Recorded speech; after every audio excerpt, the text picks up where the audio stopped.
Horizon Zero Dawn is an open-world adventure game where you play as Aloy, a sarcastic, passive-aggressive ginger ninja who shoots and beats her way through a post-apocalyptic world inhabited by dangerous killer machines. This game is set in the far future, where remnants of our current civilization can be found. An event has occurred in the past that changed the foreseeable course of history, and our society has regressed and returned to a primitive state. As you progress through the main storyline, you start to uncover the mysteries of this world and how it came to be. You also learn about the origins behind the hostile machines that roam the landscape, like who created them and what their purpose is. One of the things I enjoyed in this game was probably the quests, and the side quests at that, to be a bit more precise. My favourite amongst those were the cauldrons and the hunting trials. In the cauldron quest, you would explore your way through a dungeon, solving puzzles and eventually fighting a mini-boss. While in the hunting trials, you would test your skills against the clock and undergo numerous challenges. For completing these quests, the game will reward you with upgrades and weapons respectively. The upgrades could be used to hack machines and make them your allies, while the weapons were purely DPS based. Still, these rewards are very useful as I used them throughout my entire playthrough. Another thing this game does really well is its in-game lore. All the NPCs have unique models, diverse clothing and a plethora of dialogue options. With each speech path, you can learn more about the Horizon world or the NPC's life. You can find out about the local history of a city or the monarchy of a certain clan just through randomly talking to thinkers and traders. Each of the NPCs also have their own ideologies and tribal affiliations.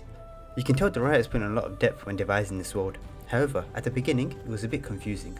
The number of names and places mentioned was a bit overwhelming, but eventually you get used to it. But by far, the best feature this game has to offer is the machines. They all have incredible designs and come in various shapes and sizes, each based on a different real-life animal. They also have their own set of skills, strengths and weaknesses, and all this information is available to the player through the in-game compendium. But before you battle a machine, you will need to prepare, like stocking up on arrows, medicine and equipment. Or I'm not even joking, they will squash you like a truck. These guys are savages. I can't stress the amount of times I've hidden behind terrain just to survive. This brings us to my next point. There are a variety of weapons you can use in this game, with each weapon being specialized for a different scenario. You can modify said weapons to boost damage and efficiency. And this follows to combat, which can be amazing and tactical when fighting against machines or like a snooze fest against the human enemies. First in the machines, you will need to meticulously set traps, find good cover, search for weak spots, have a good plan of action, and even then, attacking one will alert a small battalion of other machines to come run you down. While on the other hand, with human enemies, you just bash them with your spear until they die. They're so stupid. Sometimes they just stand there, waiting for you to smack them in their head. As you can see from our points, this game is far from perfect, but that's not even all the flaws. The characters have an emotional range of a banana. A lot of the cutscenes look so janky and off-putting. Half the skill tree abilities are low-key useless, and the in-game UI is so bland. But by far, the biggest issue this game had is its climbing. You're telling me Aloy has survived her entire life in the wilderness, jumping and parkouring, but she can't climb a simple ledge if it's a pixel above her jump range? Are you stupid?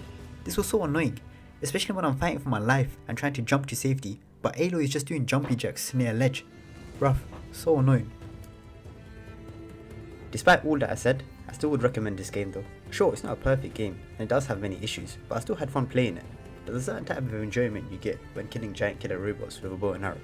And I hope for the sequel, Forbidden West, that they fix these issues and expand on more content. That way the experience will be way more enjoyable. Anyway, I'll give this game a decent 7 out of 10, and I'll leave it at that.